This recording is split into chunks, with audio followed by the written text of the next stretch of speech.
Klinika Golnik je ena od bolnišnic, ki ves čas epidemije nosi glavno breme. Bila je ena od 4 bolnišnic v prvem valu in seveda ena od ključnih v drugem valu.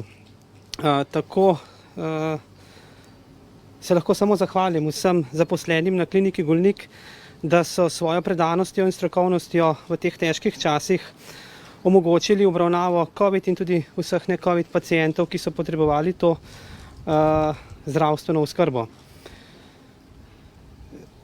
Hkrati bi rad se zahvalil tudi vodstvo klinike, ki je uspelo v teh težkih časih zorganizirati službo, zmotivirati zaposlene in ves čas voditi organizacijo, ne samo na nivoju bolnišnice, ampak tudi koordinacijo ob sodelovanju ostalih na nivoju Slovenije.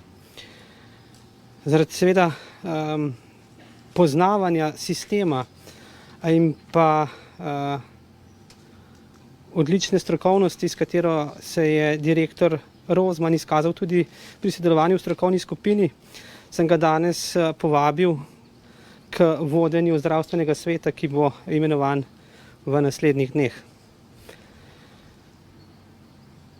Danes smo govorili o izzivih, pred katerimi je Klinika Golnik. Ena od teh je prav gotovo zadostno število ustrezno usposobljenega kadra, zato predvsem na področju zdravnikov bomo poskušali doseči spremembe, s katerimi bodo lažje ohranjali ekipo, ravno tako pa tudi na področju nege, kjer je potreben še bolj sistemski pristop. Predelali smo tudi investicijo, na katero se pripravlja Golnik in je bila končana praviloma do konca leta 2023.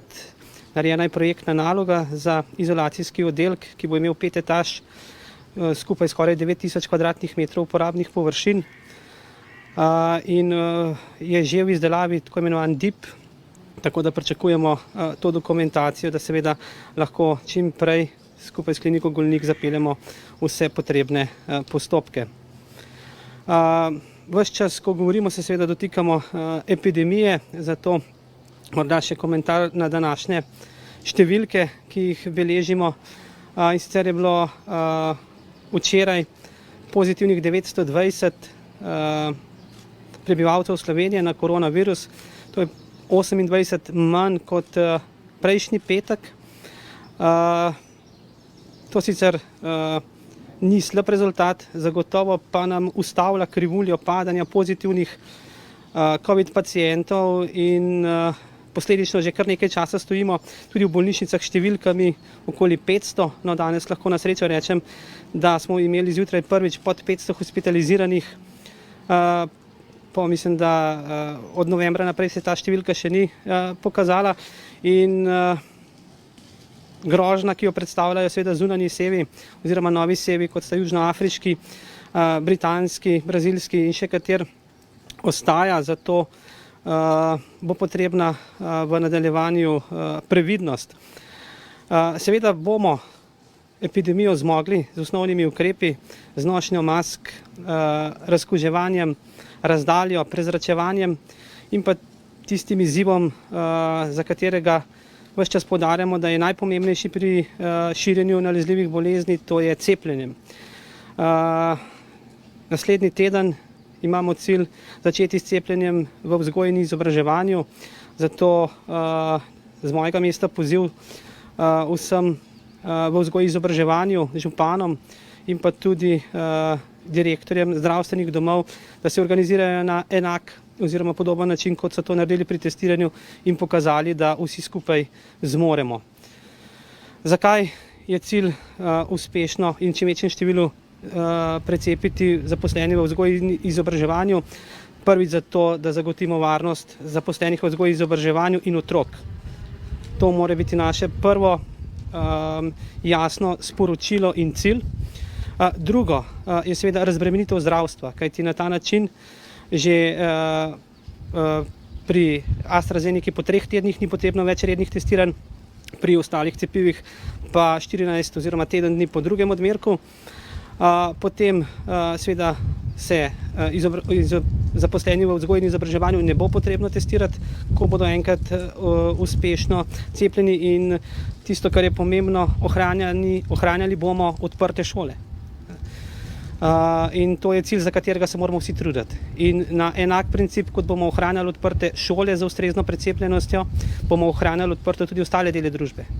Zato prošnja vsem, da na podlagi strokovnih mnenj, ki so nedvoumna, izkušenj iz preteklosti in tudi iz sedajšnje epidemije, da se v največji možni meri odločimo za cepljenje in vsi skupaj pripomoremo k temu, da bodo šole odprte, da bojo odprti vsi segmenti gospodarstva in družbe.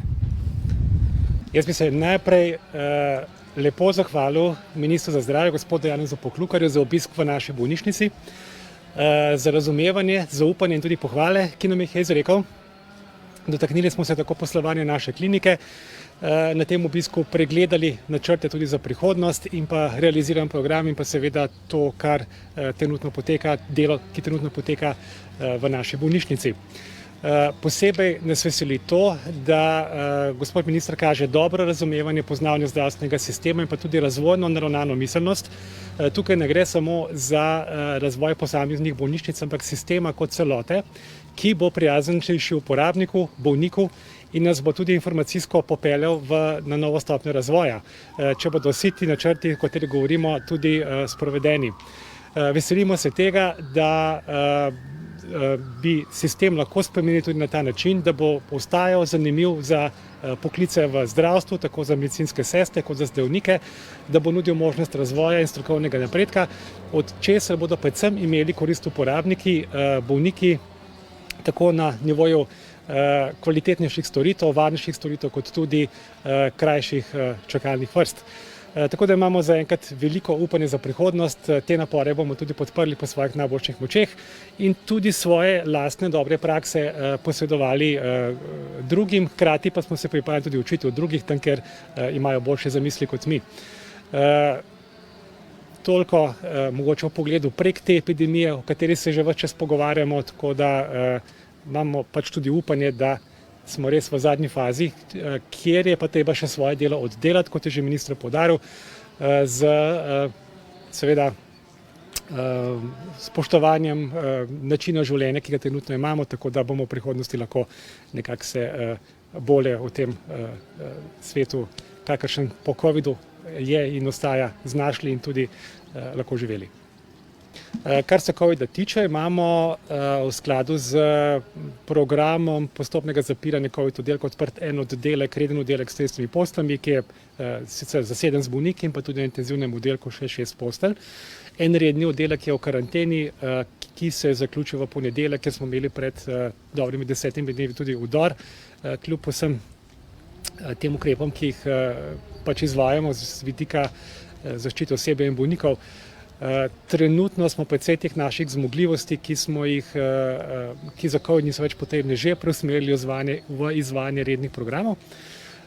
Moram pa tudi poudariti, da lanska realizacija na nivoju hospitala je bila tudi pri nas kljub covidu dobra, 97% in pa na ambulantnem nivoju 91%, tako da se trudimo, da smo na voljo bolnikom ves čas.